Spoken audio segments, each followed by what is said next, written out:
Hello, everyone. My name is Lynn McDonald, and I have the pleasure of moderating this panel this afternoon, Women in Consulting Doing It Differently.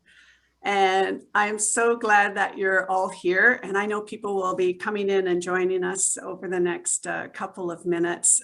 When we looked at the registration list, we were amazed. There's people from all across Canada, the US, in Europe, in Morocco, from Morocco and Nigeria and Ethiopia, and it just shows, the interest in this topic.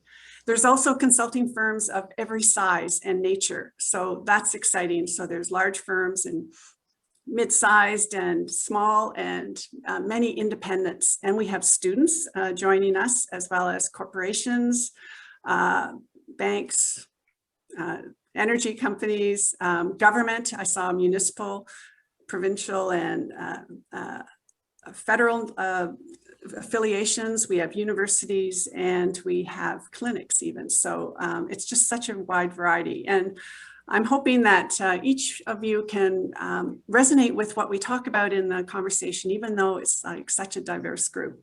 I want us to take a pause and do something that's important. As you know, in Canada, indeed across all Turtle Island, we're on a path to a new relationship with Indigenous peoples, one built on mutual understanding and trust. And consultants must be and are part of that, in fact, hopefully at the forefront. And although we're online, we acknowledge lands from coast to coast to coast that are the ancestral and unceded territory of the Inuit, Métis, and First Nations people who call this precious land home. So with that, I'd like to turn to introduce you to our panel. We are so glad to have these 4 certified management consultants with us, fabulous women. I'm going to introduce each, and as I do, I'll say hello, and then you'll be able to see them on the screen. I'm going to start with Sonia Gulati, CMC. Hello, Sonia. Do you want to unmute and say hello? Hi, everyone. Very good. Sonia is kind of our big firm representative. She's a passionate, visionary senior manager with KPMG based in Toronto, one of the bigger firms. She's in the management consulting practice. She's an economist by training. She worked in the financial services and public service sector, has done economic analyses and economic commentary for huge groups and on media. And she's now large-scale transformation is her area, economic financial modeling, and working at the executive and senior level. So thank you very much, Sonia. It's great that you're here. Next, Dominique Dennery, FCMC. Hello, Dominique. Hello. Bonjour. We're so glad that Dominique can join us. She's fluently bilingual, facilitator, consultant, speaker, coach. She's all about change and human growth and group dynamics and diversity. And she does high-level consultations across the country. And we're just so thrilled to have you here, Dominique. So thanks for joining us. Thrilled to be here. And then Eva, CMC. Hello, Eva. Hi, nice to see you. Eva and I did the little promo, if you saw it, together, and so it's nice to be reunited, Eva, for the actual and real conversation. Eva is got her MA in Public Administration. She's a credentialed evaluator.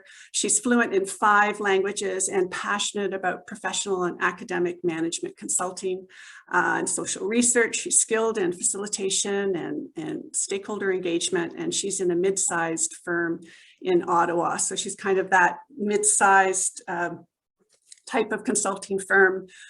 Dominique and myself are more in smaller settings. So I'll tell you now about myself.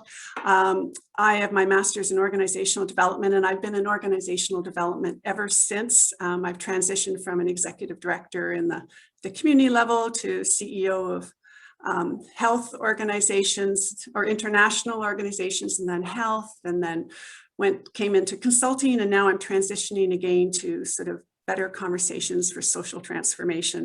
And anyway, so love having everybody here. And we know that we have a wealth of experience on the call with all of you. And so we'll be looking for you to put your comments and questions in chat. We may not get to them all, but we will save the chat and use it for future planning sessions.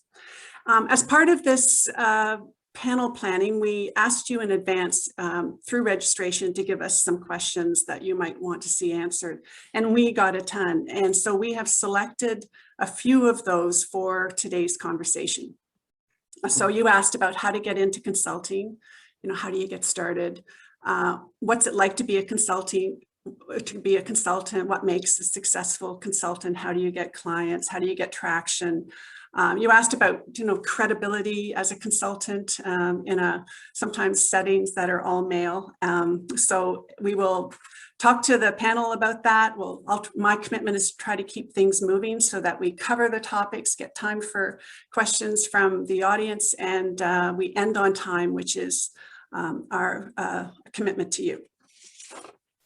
So the first thing I want to just say briefly is, in one of the conversations we had, it was recognizing, in pre-conversations we had, was recognizing how diverse consulting is.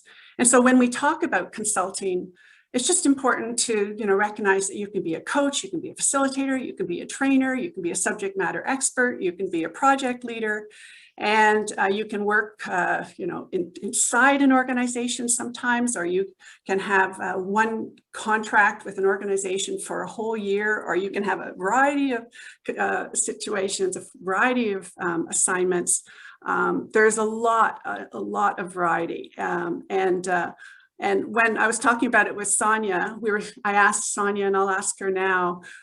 With all that variety, Sonia, what unites all consultants, do you think, Sonia? Well, I think you hit the nail on the head, but I think the definition that we kind of landed on was solving complex problems to support our clients. And it may sound very general, but I think in a nutshell, that's really what we're talking about here. And we wanted to just start with that definition, recognizing nuance and complexities, but that's really what brings us around the table. Thanks, Sonia. And you can see just how deep even that concept is in solving problems. And I'd add, developing opportunities and pulling out client capacities for sustainable solutions. I mean, all of us on the call who are doing consulting know that there's a lot inside what Sonia just said. So thank you, Sonia. So we also considered which question do we go with first, knowing that there's a lot of interest in some of what I just told you about. And then we thought we need to go with the marquee question. And the marquee question is, do women consult differently? Do we bring something different to the table? And in another conversation I had with one of the panelists, we realized, do women consult differently? Are we kind of walking into a division of genders when we're in fact trying to erase those or not? Yeah, so I mean, it was just kind of we wanted to recognize that this whole area of gender has really become more diverse and more sensitive. And I'm wondering, Eva, can you share a little bit with the folks here, our conversation that maybe contextualizes how we want to see the discussion today? Eva? Yeah, absolutely. And maybe one of the first notes I'll make is when we ask the question, women in consulting, do women consult differently? This may seem to imply a bit of a binary view of the question, but we wanted to note that the conversation is not only for folks that identify in part or wholly as women, but for all genders and identity, right? So what we want to look at here is, what does doing it differently mean? And really considering a departure from the traditional figureheads and representatives of the consulting profession, looking at how consulting has evolved today and in today's frame. So I just wanted to frame the conversation that way first. And then about the question, do women consult differently? Is the consulting profession different really because of the new inclusion of diverse folks? And I think the answer is absolutely. So when we leave those traditional power structures, we also start to look at new approaches to leadership, team dynamics, problem solving. And it's not so much that women are bringing a certain type or brand of consulting to the table. It's broader. Even the nature of consulting has gone from pure advisory top down to more participative. So we're broadening the look and feel of the consultant, and we're also opening the door to new approaches like employing a GBA plus lens, weaving social responsibility and action into consulting projects, exploring new types of leadership like empathetic leadership, corporate branding, or even just mixing up the teams for a variety of perspectives. Thank you. Thank you, Eva. Dominique, I'm wondering if you can, we want to ask everybody this marquee question, and this is the only question that I really want to answer also myself. Do women consult differently? Do we bring something different to the work? So Dominique and then Sonia. Dominique? Sure. I think we're socialized differently. And again, you know, we're not talking of binary, but along the continuum that women or people who identify as women are socialized in a different way. And that in a world that was traditionally male dominated, the consulting world, where it was more about authoritative advice, then what we were bringing was less value. So I've been in the consulting world for a number of decades, so I've seen the shift, and those softy, touchy-feely skills that we used to devalue and were seen as weaknesses, you know, sensitive, empathic, responsive. Not saying all women are like that, but the understanding for people's needs and meaning and respect is something women bring. So a higher EQ, research says that we have developed higher EQs, emotional quotient, and that's our differentiating. That's our special power. Dominique, thank you. Sonia, your thoughts on this one? I think I would agree with what Eva and Dominique said. I think, do women consult differently? Probably no, but to Dominique and Eva's point, I think women bring a specific skill set that adds to diversity of thought and the diversity of team, and collectively we're stronger together with both male and female and other genders as well. And so, but I would answer the question of, do we consult differently? No, but we rely on different skill sets, use different capabilities. We have different approaches, and collectively, I think we're stronger as a result. Wonderful.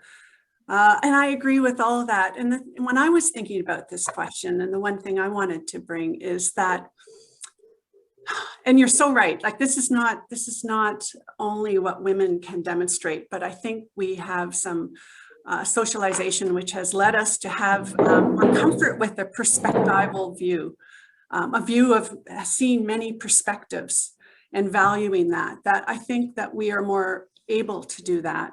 The second is I think we can lean into social conflict and tension a little bit more capably sometimes because of the work that we've done in the rest of our lives. And so sometimes I think women can walk into and disrupt the power relationships or the assumptions in the room with the kind of skill set that they bring that allow them to question in a constructive way. And I guess I'm talking about the best of consulting, because that's really what consultants do, right? Is that we speak truth to power, and we're able to do that disruption. But I think women are able to kind of lean into that and to find the words for it in a way that's very effective. At least I like to think so. And then the third thing I would bring is, I think women recognize that this society and this economy isn't working for everybody. And I think we're prepared, and I'm thinking about a lot of conversations that I'm hearing globally in different sectors, is that women are, I think, prepared to start turning this thing upside down, inside out, to find a better system that works for everyone. You know, the inclusion. So you can't have, you know, I heard somebody say the other day, you can't have sustainability without resilience, and you can't have resilience without equity, and you can't have equity without inclusion. And if we're going to kind of change things for a more sustainable future, I think women have to be there to be able to bring that perspectival, the leaning into the tension, and not being overly loyal to the past. So That's it. Okay, let's go to the next question, which is, and this was the one where you folks had lots of interest, and it's how do women get into consulting? And you know, the folks on the line who are men who want to get into consulting, a lot of this, of course, applies. But we had a number of participants say that they have leadership experience in an organization. They want now to transition to consulting and get clients. How do they start? What do they do to get traction? What resources help? So how does it work when you're just trying to transition and get started? Dominique, can you start with this one? You've been in so many settings and you know the different types of firms and opportunities. What would you say that might work today? Yes, I transitioned from the federal government last century into a large firm, very large firm, and then on my own. And now I also partner with medium-sized firms and do business in different networked ways. So the first thing, I had 3 points I prepared for this briefly. Promise. Start with your value proposition. So for those who are not as familiar with that term, what it means is knowing really what you can bring to solve those complex problems that Sonia talked about. Like it's wicked problems now that we have. And so it's leaders and their followers and their markets and their customers and their stakeholders and shareholders. And it's a mess that only humans can make and only humans can undo in many ways. So find their pain points and work with that. The second thing I learned that in the large firm, they really said, like, you have to speak to the client's problems and pain and help solve. The second point is developing a niche. I guess in French we say niche, but I don't know the English pronunciation, but the idea there is that, you know, you have to adapt as well, your niche, but focusing on what it is that you do that maybe other people don't do as well, given your background and given where you want to go. The sweet spot is often at the crossroads of two disciplines, because folks are, or deep expertise in one, or at the crossroads of two. People don't think of putting HR and IT together, wellness and IT, anti-racism and risk. You've got an opportunity to create a business that you will continue to evolve with. I've changed a number of times, tweaked my niche as I evolved as a consultant. And the third one is networking, and that sounds trite, but there's no other way to stay in business. Then there's lots of work for everyone. So it's not about competition as much as collaboration, networking, and paying it forward. Not just what you can get out of the network, but what you can give. And then it establishes long-term relationships. Love it. Eva, what about you? What would you say? How does somebody get started in consulting? And I think you've been consulting for 7.5 years-ish. Is that right? Yeah, that's right. You know, first of all, I'm just reflecting on Dominique's point. So interesting that the blending of multiple worlds that we never thought of putting together before. And yeah, so for me, I would also emphasize that networking point, I think. And again, it does sound easy to say, and you know, it's kind of maybe a vague answer, but when I think of myself, I got into consulting through a connection with my master's supervisor. One of my colleagues, she had learned about consulting in her MBA and then really did her research on firms that were of a size that sort of spoke to her, so more of the boutique sized firms. And she really looked for certain values such as bilingualism, a team spirit, and what have you. And she reached out to us, which was really neat. I also work with universities a lot, so professors, and I've put together a team with several professors to get different perspectives on projects. And, you know, professors are not the natural people we think of as also consultants, but it happens so often. And then also through associations and networks like CMC, I've met so many people, like, for instance, Vina, who I know is on the call here. Hi, Vina. And, you know, we just start talking to them and finding out, okay, what do you do? What do you bring to the table? Oh, we've seen this project. This is really interesting for us. Let's loop you in. Let's bring you into this team. And that's kind of how it happens organically in my world. Thank you, Eva. Sonia, thoughts on this one? I think I would agree. Once again, I think that's going to be my line of I agree with Dominique and Eva, but I would say that it depends on where you are in your career. So if you are coming right out of school and you've thought about that this is something you want to try, you can get into consulting, and I would say it's easier because you need to build the core capabilities that makes good consultants, which is the analytical skills, the soft skills, the presentation, the combing through thousands and thousands of pages and trying to make sense out of it. And that is a route that is very popular, especially with the big consulting companies that I'm with, because we bring those individuals in, we train them up, give them the variety, and allow them to figure out what their niche is, to going back to Dominique's point. But I think if you're more on the experience hire and you have that work experience, then Dominique and Eva's suggestions are really bang on, which is how do you take what you've done so far in your career and apply that to consulting? And we can speak about it more if we have the time, but it really goes to what do you want to do? What are your transferable skills? Where do you want to focus? And then having those networking conversations. But I've been on so many conversations where people say, I really want to be a consultant. And you say, okay, what does that mean? What kind? But they haven't necessarily done the thinking about that elevator pitch to know where to start. And it's scary enough to sort of take on that term sometimes, but thinking through the next step and the step after that, I think are really good upfront steps to really focus the effort. Yeah, and there's some great suggestions happening in chat too that I know folks are picking up. There's a couple of things. What we have done is that when we will send you afterwards some resources, and one of the resources is tips for new consultants and getting started. And it's a really practical list. There's 16 items, so not 10, not 15, the odd number of 16.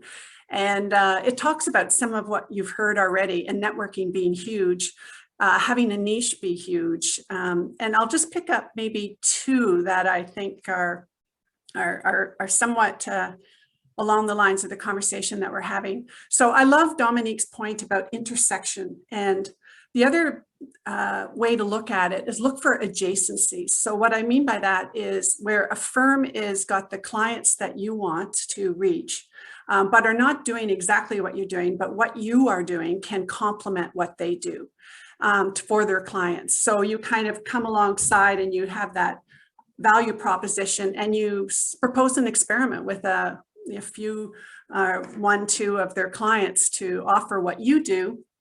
And it helps that firm bring some solutions to the mix. That's actually how I started. I worked initially with a certified management consultant who was working in executive search and working with lots of boards and realizing they had lots of governance issues. And so then I suddenly became the go-to for the governance part, and the rest is really history. So that's like adjacencies, right? Look for adjacencies. The second is when you're thinking about, and there's 16, but I'll just pick another one. The second one is that when you are out talking to people, you're not talking about what you do. You are talking about them and what challenges they're facing, trying to kind of get deep into that. And when you talk about what you do, it's as though you're talking over the fence with someone. You're not trying to sell. You're saying, here's what I'm passionate about. Here's what I love doing. Here's my interest area. Here's what I think I'm really good at. And that you want the client to sort of say, I'd like some of that, right? So it's never kind of a direct sell in consulting, I think, that works. But there's those sorts of tips, including some really practical ones about making sure you have money in the bank because it's going to take time, and expect rejection, and just like some really practical ones. So go find it when you get that resource list. Anything else the panelists would like to add on this topic? Because I know this was a really hot one. I think that's a very important point that you're raising about the fact that it's not about selling. Like a lot of people I know who are in organizations and don't have to sell in the same way are intimidated by what they feel a consultant has to hustle and sell all the time. And it's about building relationships, like it is, and it is about that for anything you do. And by the way, you have to hustle inside organizations too, if you want to ensure that you're where you need to be and progressing as you would like. But the idea is build the relationships for the long term. I have people in my life as colleagues that I knew at PricewaterhouseCoopers, I just said it, right? Coopers and Lybrand, way back when, and that are still colleagues. And you nurture them and you never know when those will lead to other opportunities. So it is about this two-way networking as opposed to one way. How can I use you towards my goals, right? Yeah. I see, Chris, you have a really good question in there around advancement and take on more complex projects. I'll remember that for the next section. We'll just stay here and just say one more thing maybe from that list that you're going to get is don't list everything that you do that's really long. It's much better, and this is part of the niche. Like if you say that you can do 25 things, what happens is it waters down your expertise in all of them because you're not specialized. Like people don't, in consulting, they want a specialist usually, or at least, you have to have that management enterprise view, but you can't look like a jack of all trades either. So, there's lots to pass on in this. A good question from Vina that we could come back to as well in terms of equity, diversity, inclusion. Happy to address that later on. Yes, in fact, we are going to, why don't we segue over to being in consulting, getting in the door, being successful, what makes a good consultant, how you establish your presence, we've been thinking a lot, as you can imagine, about the equity and diversity and inclusion question. So how to be successful as a consultant. Let's go there. How does it differ from other organization roles? What makes a good consultant? What do clients look for? Sonia, would you like to take that first, and maybe Eva, then Dominique? Sounds good. So just a little bit of my background for the group. So I started off as an economist and worked in the government and banking for almost 10 years before I finally made the leap into consulting. So have the background of both not being a consultant, being an internal consultant, and then being an external consultant in my current role. So if I sort of had to think about what makes a good consultant, I'd say there's a couple of things. Number one, just a natural curiosity to learn new things and to sort of be able to make and balance between curiosity, but also there's the time pressure and deliverables that is the nature of consulting. So you want to be a really good researcher, but you need to be able to distill that fairly quickly on topics that you may not necessarily know about. So I'd say that's the first thing. Mm-hmm. The second thing is an ability to build credibility in your particular area or niche. So for instance, sometimes you're working on a project and you're in front of a client, you need to own it, even though you've only been thinking about it for a couple of hours in reality, but you need to be able to bring your experience to bear and have the conviction in what you're speaking about. And you may not necessarily know the nuances yet, especially if you're in day 2 or day 3 of a project, but that's where your experience comes into it. So I think that's the number 2 thing. The number 3 thing, especially as you move up in the organization, is to take on the people management aspect of it, of managing a team in addition to managing the client. And so a lot of people come in and you have to train them and you have to get them ready to go. But you also have to manage a client who sometimes wants something yesterday, and they always want something yesterday. And so you need to be able to motivate your team, to manage them, help them wade through complexities, but also deliver at the end of the day. And so I think those are the 3 kind of critical success factors, and thinking about, is consulting right for you? And then, as I said, the last one is more, do you want to grow your career in this particular organization or this field? And those are some of the aspects that I touch on, and I think they're important. But Lynn, I'll hand it back to you to sort of solicit others' thoughts. Thank you, Sonia. Excellent. Was it Eva that next? Forgive me. Sure.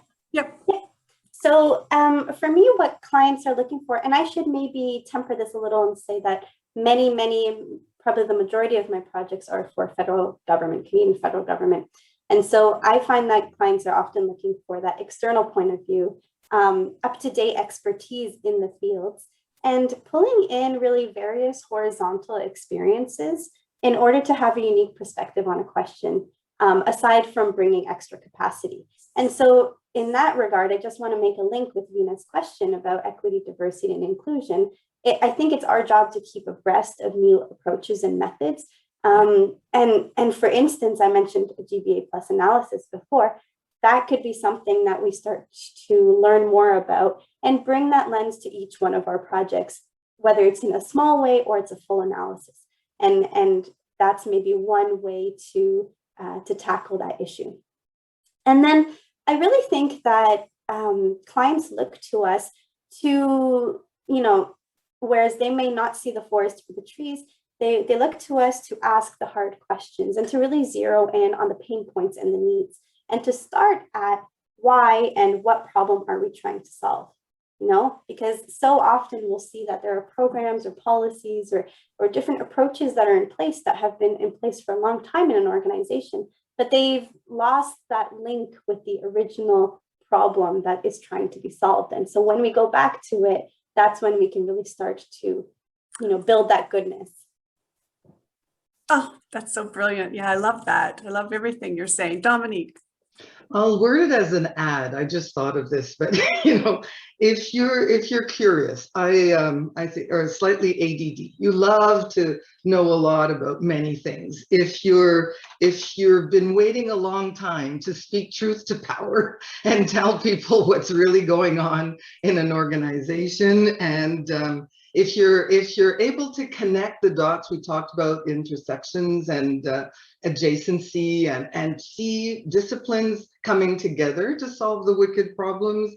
If you're always keen to learn, always learning, like if you want, they say if you don't use it, you lose it. So if you're keen to keep working your brain, then this is a profession for you. It's definitely a place where you get to do all of what we heard from the colleagues and more. It's got its issues.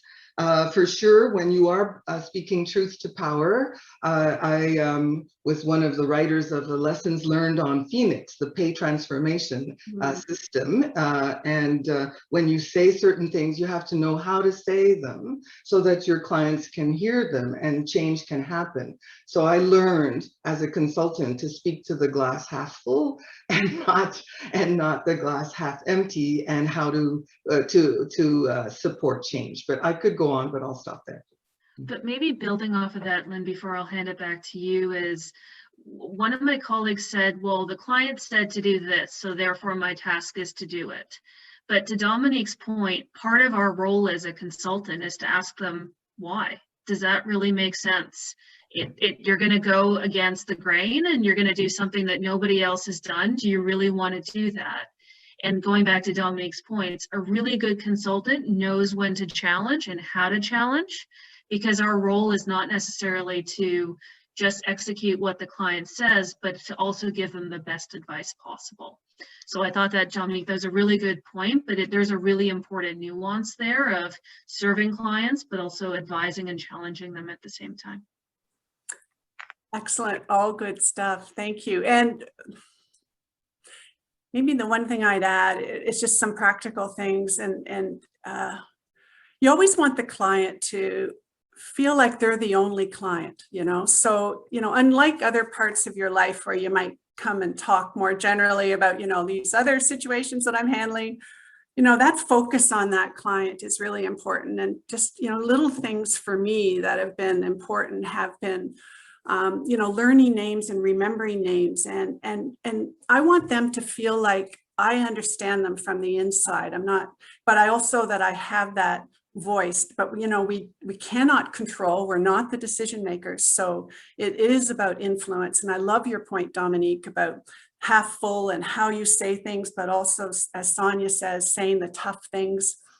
like consultants are brought in many ways to be able to validate what people are already feeling and evidence and bring it forward in a way that advances the conversation. And so you have a very important role in change management, of course, yes. Oh, there's lots here, and there's, it's great looking Maybe at. one more thing, Lynn, about the fact Yeah. that one thing I had underestimated when I started consulting is how every time we go in, it's like you're bringing the observer in. You change the system. You start to shift. Yes. And to be aware of that, it's both a power and a challenge. How do you work with that? So that's where the caring for people, the compassionate, I don't live where they live. And what can I bring from other work I've done, from my deep knowledge, from listening to them, that will be supportive of them. That idea that you're starting to impact right away.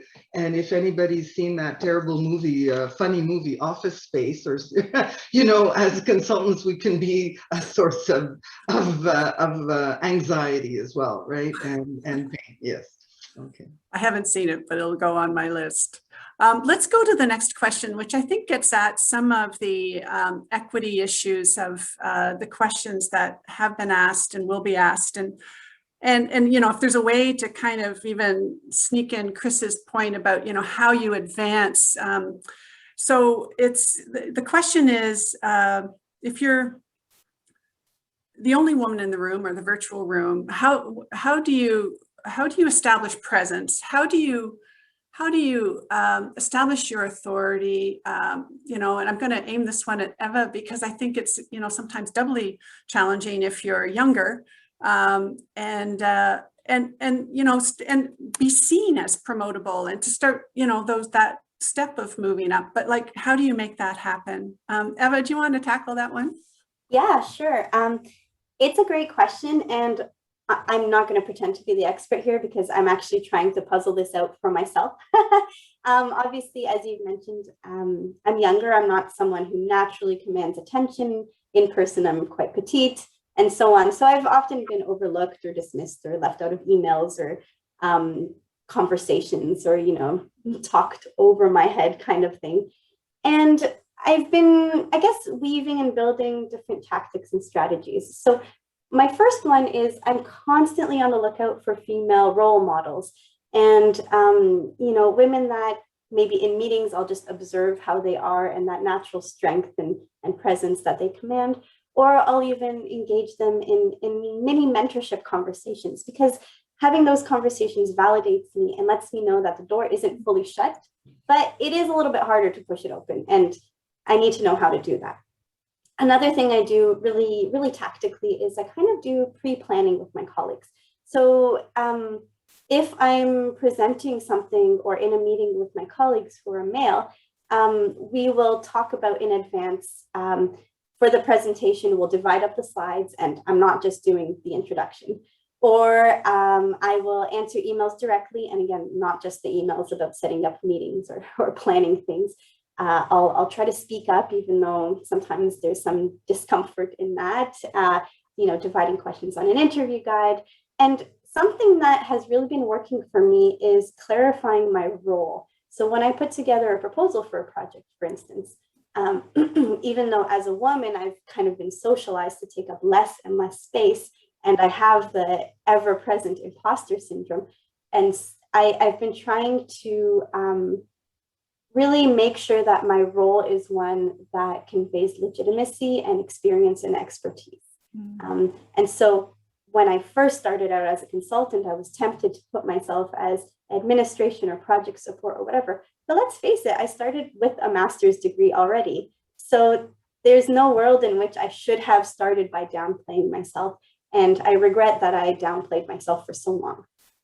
And then maybe another thing I will do is I have a natural empathy and a keen sense of, you know, people skills, soft skills. And so I find that by building interpersonal connections with my clients, I start to feel a little bit more confident speaking up and commanding that legitimacy so that I'm not overlooked.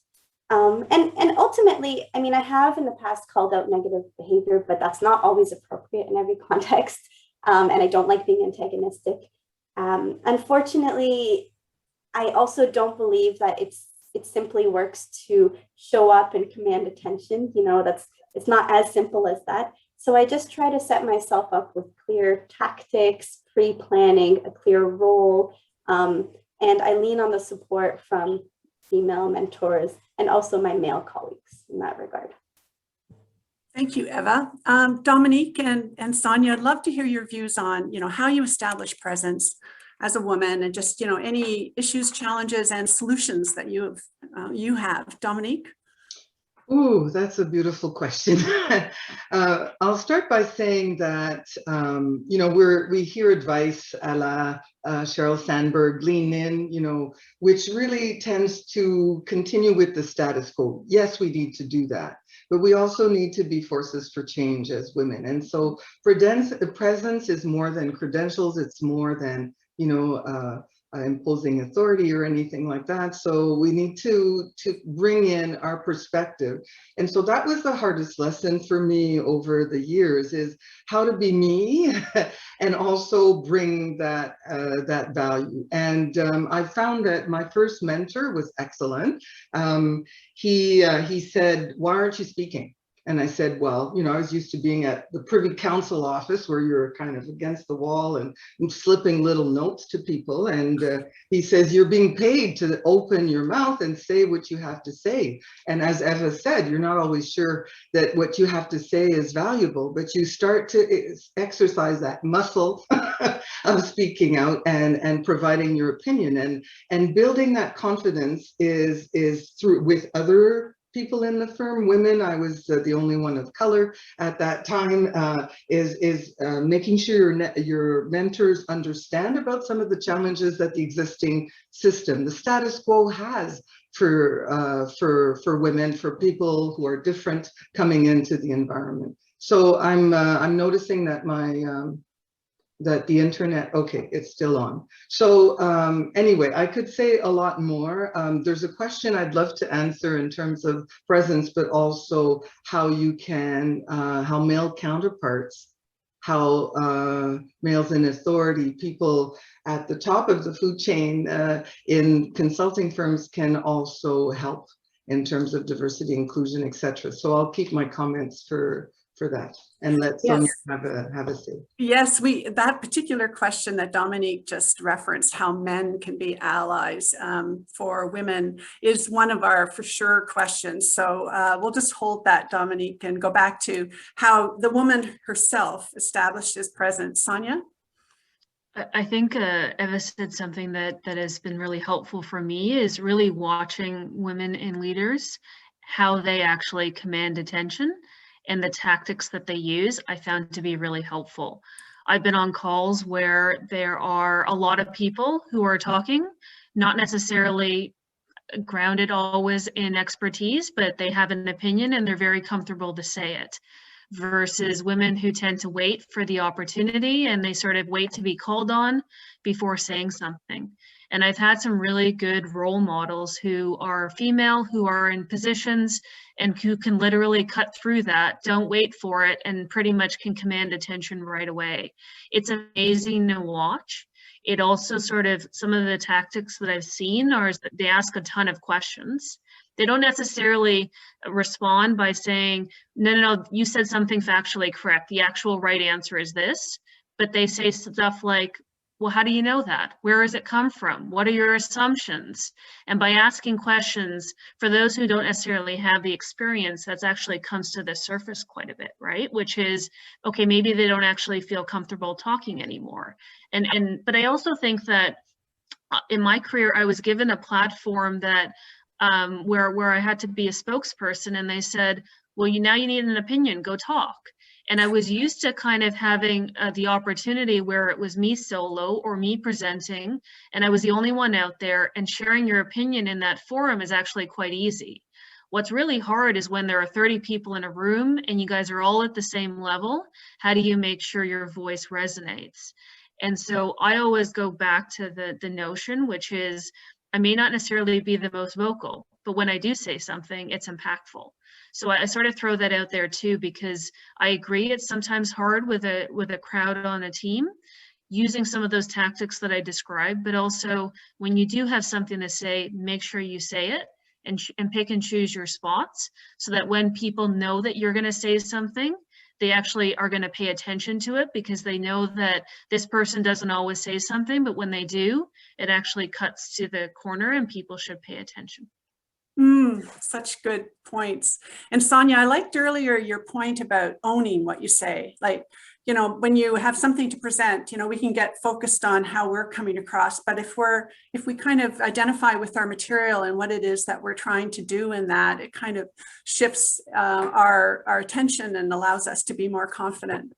Sonia, can you address the question earlier that came up around, because you're in the larger firm and maybe you did a bit with taking on responsibility for other people, but just how you move up and how you get more responsibility, that question. I think within the large consulting firms, it's a structure and it's a hierarchy and it's the model, but usually the people at the junior levels, I'm going to say that in quotation marks, are building their core skills. As I mentioned at the beginning, analytics, presentation, Excel, number crunching, quantitative analysis, and the better that you get at that, it allows you to kind of move from a consultant to a senior consultant. What is the difference between a senior consultant and a manager is you're now saying that you're moving from generalist to specialist in one step, which is you now have a platform and you now are making the transition from kind of being good at everything and being that Jane of all trades or Jack of all trades to now saying this is the sector or this is the intersection that I'm going to play. In that particular case, you now have responsibility for other people. You also are starting to get that credibility and authenticity with the market as well. You then move up to senior manager when delivery and actually running the engagement is second nature. They expect that you should be able to do that. The differentiation is now you have a presence in the market. People know what your point of view is. You now know where you're going to be focused. And not only can you do that, but there's market demand for it as well. And then the next step, which I think was the question, which is also how do you make that leap to partner? And partner is actually bringing it all together. And think of it as more of an entrepreneur within a large consulting company. You have a practice, you're given a mandate, go build your team. But at the end of the day, what is your point of view? Is there demand for it? How are you going to grow the business? And so you're making that transition, which is, okay, I'm no longer an employee anymore, but I'm actually an owner as well. Going back to the question though, within the large consulting firms, the hierarchy is well articulated. There's two things that I would say. Number one, if you don't fit that hierarchy, you have to figure out, okay, what makes sense, right? If you don't want to follow that progression, what are some of the other options that are available to you? And the second is going back to Lynn, your first point, just because you've defined something at the very beginning of your career, a consultant reinvents themselves every 2 years, every 3 years, and you can change your platform. For instance, who actually thought that cryptocurrencies were going to be a thing or blockchain was going to be there? Once you actually have those skills and you know how to run a business, you can actually change your specialization. But hopefully that answers the question that was posed in the chat. Sonia, thank you. And you know, even if you're not in a large firm and you don't have that hierarchy, what we can take away from what Sonia said is how important the building blocks of skills are. And if you are thinking about going into consulting and you're going to jump, one of the tips that we have in that resource that we're pointing you to is to start learning as much as you can. You will never have as much time for learning as you do if you're not busy with clients yet, right? And you learn on the basis of where is the puck going to be? Like what is happening? Where is the trends going? Because certainly that worked for me as I started boning up on things where I knew that there was going to be an interest and I swam there in my learning before I started doing it. And then I owned it when I got there. Let's turn to audience questions, I think, so that we have time for those. And I'm wondering, Sandra, if you can help us with that. This has been a great, thank you so much, panelists. Let's see what the audience has. Definitely. So we have a question that actually came in through registration that we've sort of put top of the list that we'd like to ask Sonia this question. And here it is.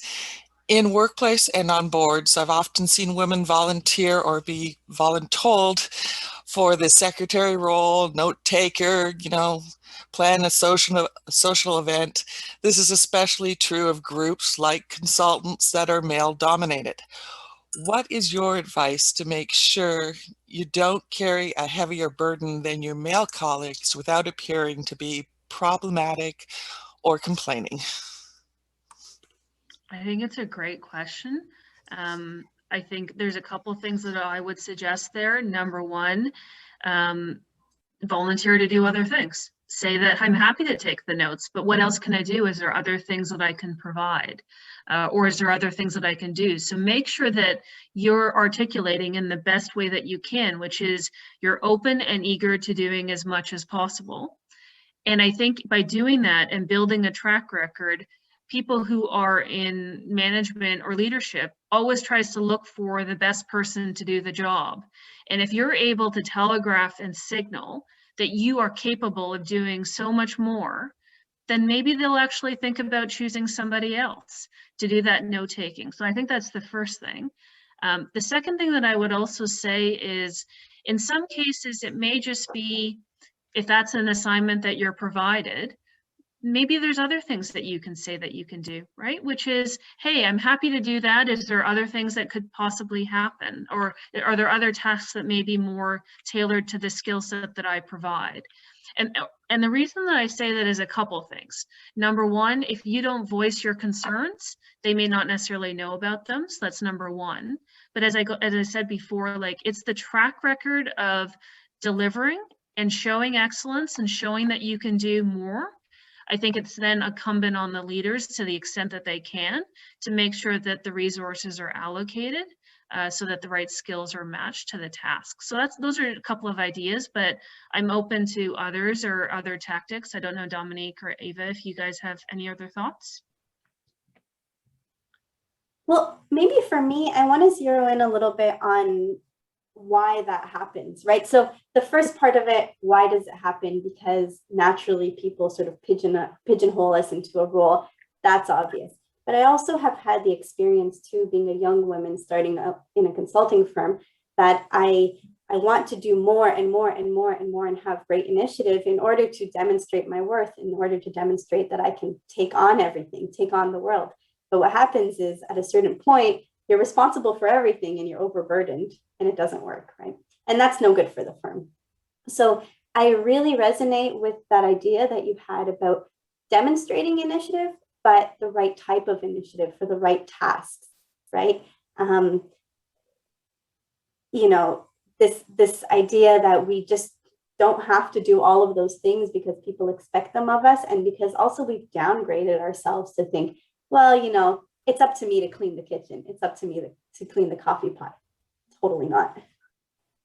But it's also sometimes not intentional, right? Like sometimes you just have 1,000 things to do and you try to find the right people so that stuff gets done. And that's the nature of consulting as well. And so that's why, Ava, to your point, like, why is it happening? But then when it does happen, those are some of the tactics that you can do, that you can use to say, okay, how do you make sure that you are doing the value add work and you are doing the right work?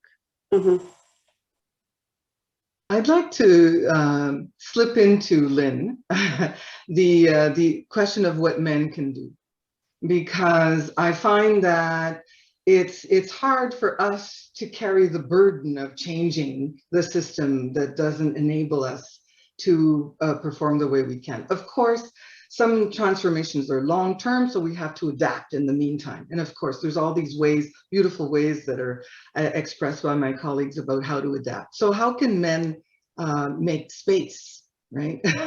and support us? So we talked about mentoring for sure, but I love that question. So Harvard Business Review talks about gender intelligence. Okay, everyone wants to start a new type of intelligence, but it's about male allyship and paying attention, right? And so be aware as a male, be aware, denounce what you see, you know, in the workplace. self-educate, because you may not know as much as you need to know. Ask people who are going through these experiences in your firm, or colleagues with you. I've had wonderful colleagues who said, "Oh, that was different. I wasn't treated that way," you know, and what were able to support me there. So with you know, it's like opening doors, but instead of being the old-fashioned Chevelle, you know, open the physical door, open doors in the environment in which you are in, and say, no, that shouldn't be the role of this person or that person. There's privilege and power that you have often at the senior levels. So how can you use that to support other people? Another phrase I like is manspreading. So manspreading is what happens in public transportation where people take up more room. You know, if you're able to take up less room, if you're able to actually pay attention to other voices that may not come across in the same way, because we might be socialized to speak differently, that will be a lot easier for us than always the burden on us to make it, to do the difference. And you get what you reward. What are you rewarding in that environment? So if you reward competitiveness and assertiveness in a certain way, you'll keep getting that. And people can have assertiveness in other ways, or can lead to excellent business results in other ways, right?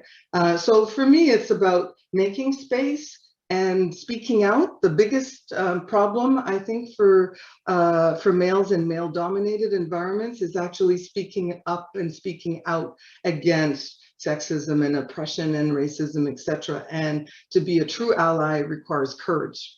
You have to actually say, this is not okay, to help others who are at the receiving end of that.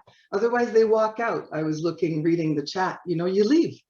What's the point, right? So anyway, I wanted to say that piece before we ended, because I think there's a lot our male colleagues could do. I've had a lot of support from older white males when I was younger that have made a difference in my career as well. If they're willing to share the power, make space and support.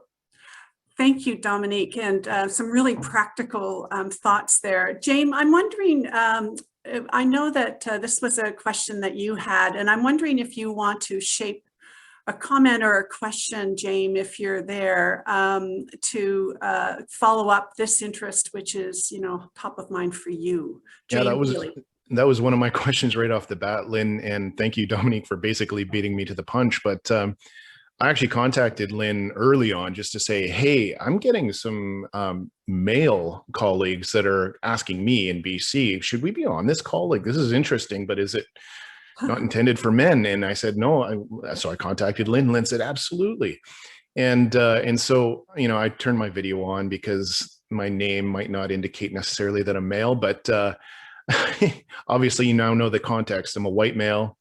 Historically, I'm in the demographic that has actually benefited, frankly, from this bias, and I recognize that I'm biased. I mentioned in the chat window we just did the gender-based analysis program that the federal government put out. It's fantastic. I encourage everyone, women and men alike, to take a look. But my question was, you know, what can we as male colleagues do to support and accelerate gender diversity generally, and with our female colleagues specifically? And really, what are the practical ways that we can be better aware of, acknowledge, and identify our implicit biases and the blind spots? Because the blind spots are the parts where we don't see. It's implicit.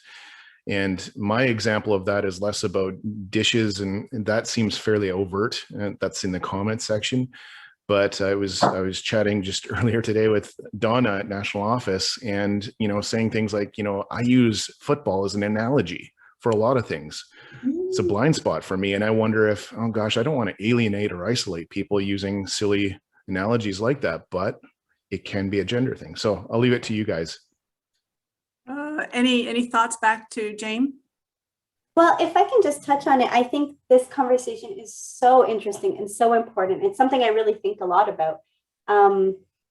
And, you know, to me, when I'm in these situations, I'm in a group meeting or whatever, I almost have, well, I do actually have in my head a picture of the power dynamics. And the people who hit certain demographic factors and who are, higher up in the hierarchy and have roles and positions, what have you, are up and up and up. And then I always find myself in last place, and I start to get swallowed up by the fear and the sense of imposter syndrome again. And it's overwhelming, and you find yourself in a meeting and you're still thinking about it, and the conversation's already moved like 10 minutes past where it was when you wanted to speak up, right?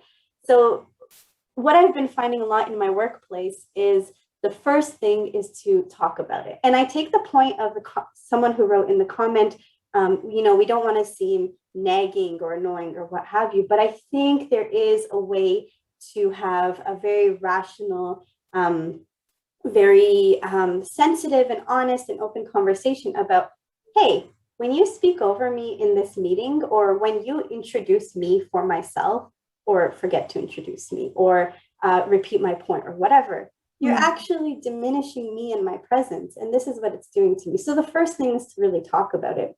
And that really brings me to think that it's such an unconscious bias, and it's so deeply entrenched in our behaviors and attitudes every single day, that's what we have to do. We have to start digging and finding and pinpointing every single little behavior that exacerbates this issue, right? And it's how people learn, right? Like James actually called me out on something once, probably, I guess about a year ago now, like just something I said in a meeting about something else. Remember, James?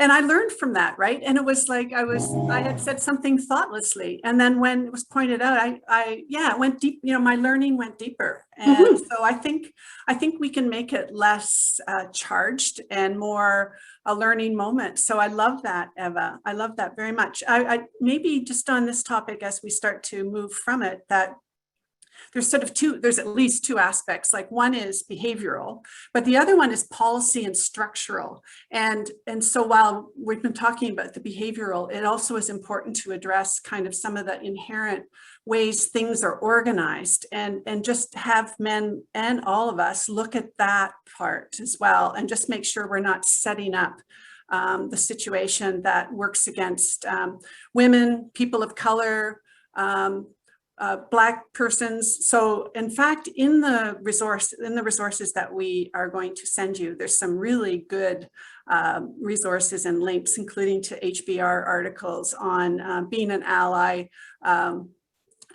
gender equity in the workplace, et cetera, et cetera. So there's some really deep information there.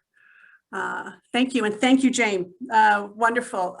Can we ask Sandra to find another question for us? Yes, and I'm wondering, I might not pronounce this name right, and I am sorry for that. If Agona wants to unmute and ask her question, and I think we'll probably direct this question to Dominique if Agona wants to. With pleasure. Hi, Agona. Yes, and this will be our last question, because we have something that my name is Ogona Wabiku. I am a technology consultant at Accenture. My question is, it's evident that the higher you go up in ranks, the more women you see, the more men you see and less women, and more so for Black women and women of color. As someone that's at the intermediate level in their career, that is taking on team lead roles and gearing up for a managerial role.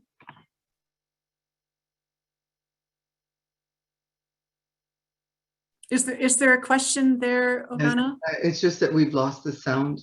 I think we've lost the sound. I think your question is, well, I have my area of specialization and I love learning about other domains and industries. What are some tips that you can share for me to overcome not knowing everything and bringing my best foot forward at meetings? Mm-hmm. So, okay. In terms of bringing your best foot forward, the idea is, as Lynn has mentioned and others, is to keep learning. So is being able to work with others on certain projects where you can develop some expertise. So before you lead a project, to be able to be a contributor to one it could be very useful. Sometimes it's to bring a project that would enable you to do that, or to volunteer to be part of something that may not where they might not have thought of you right away. So it is up to us as consultants to continuously develop, but it's up to, and to speak, as we say, to say, this is what I want to do, and to continue to learn. Certifications, super important. And the kinds of folks you meet when you are getting your certification, and I know, Agona, you've got a number of them, is to keep mining your network for these opportunities in other fields that you're interested in, so that you develop eventually, you know, a number of niches and some clients, and can work your way up the firm, as Sonia has discussed with us in large firms. So I'll stop there and see if other people, I know we're getting to the end of our time. Well, one thing that I would say that a coach said to me was how to stop the self-talk, because it's the self-talk that is what is causing the doubt, Ogona, of kind of, well, what if I say this? What if I say this? What if it's not correct? And I think the coach kept saying, okay, walk me through your self-talk. And it was, I'm going to say something, they're going to think I'm stupid. And then he would say, so. Okay, so they think you're so stupid. Okay, so what now, right? And I think you realize through that exercise, if you keep asking yourself so, at the end of the day, okay, it may not necessarily have been the best question, but you raised it and you found your voice, and it was important for you to actually participate at the meeting. And that was just a scenario where maybe the question wasn't right, but 9 times out of 10, it's a good question. And anytime you add value in a meeting, in a group, it's a good use of your voice. And so trust the fact that at the end of the day, you're there, you have a seat around the table, people and your organization values you. The onus is on you is to use your voice in the best way that you can to make as much impact as you can. And going back to my scenario where I said, I may not be the most vocal, but at the end of the day, when I use my voice, it's for impact. And so use that example and that scenario and help your self-talk get through. And I think once you do find your voice, it's going to be really hard to go back to not using it. And you'll find yourself empowered in that scenario, which is you're able to bring your best self and you're able to contribute to the most extent possible. Sonia, thank you. And yes, when you use your voice, you have impact. It's true. I am going to invite Glynis Middleton to join us and turn her. Oh yeah, she's good. She's unmuted. I just want to, you know, we are moving to the end, and this is a bit of a call to action. This is obviously a very deep topic, and we are going to use the chat to keep thinking about it. But there already is an initiative underway in CMC Canada. And Glynis, can you tell us about it, please?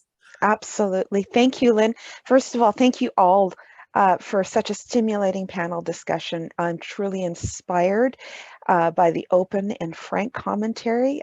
We are all impacted, men, women, others are all impacted by the divisions and inequality of our communities. I have a particular passion to see equity in all forms evolve. So I'm wondering if you know any of this data. Did you know that for the last 15 years, the World Economic Forum has ranked 150 countries on the Global Gender Gap Index?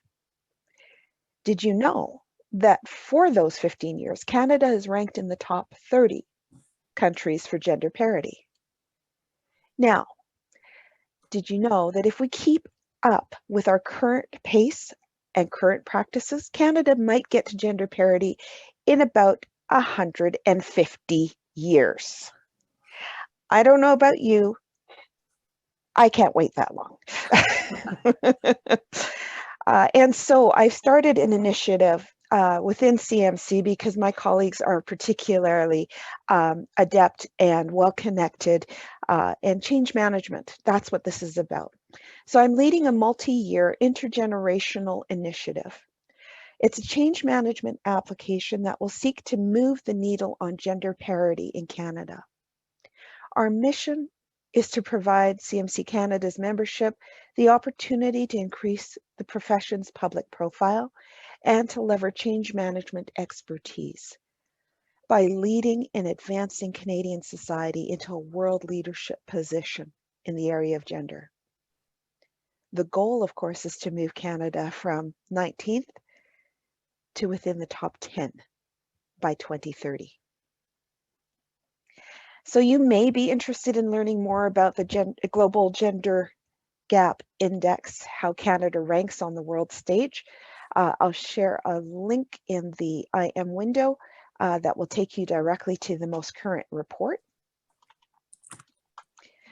As well, we're hoping to continue this dialogue, this conversation in a roundtable forum in June. Wednesday, June 16th, we'll look to dig a little bit deeper into some of today's questions and comments. Whether you're a seasoned consultant, a student, or simply curious, we hope that you'll share your insights and knowledge with us. I really encourage you to either send me a note. I'm on LinkedIn, Glynis Middleton, MBA CMC. You can email me. It's glynis.l.middleton@gmail.com, and just put gender parity in the subject line. We'll keep you in the loop. Thanks so much for the time, Lynn. I'm just thrilled by this conversation. Thank you, Glynis. And I know you're dropping some of that contact information in the chat. So thank you so much. So this brings us to the end and the sweet goodbye. We haven't talked much about the importance of connecting with each other through the association. And we have every Thursday night, we have an opportunity for consultants to get together, both members and non-members.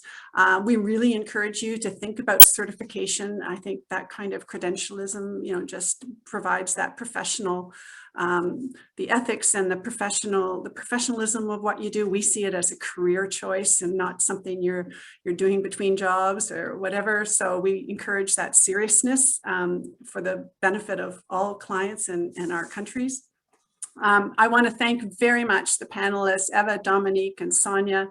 You folks were wonderful. Sandra, thank you so much for all of your organizing and for handling the logistics and the chat, and to all of you here who have been listening. And I just know that, I know you want to jump in the conversation, and I wish that there was that we could all just carry on talking, but we have appreciated that you've joined us today on this topic, women in consulting, doing it differently. Have a very good rest of the day, and thank you for coming.